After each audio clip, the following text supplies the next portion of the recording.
A group of CFBISD student athletes signed their national letters of intent this past week to continue their athletic and academic careers at the next level.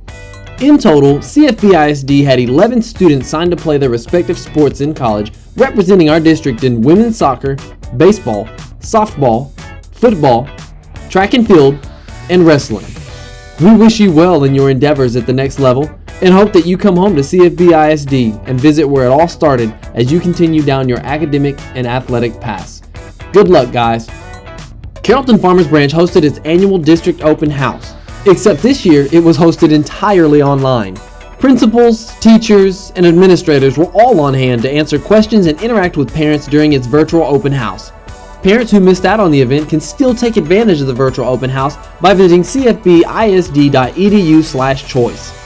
Once you're logged in, you can visit all the campus booths and listen to all the presentations by our awesome elementary, middle, and high school staffs.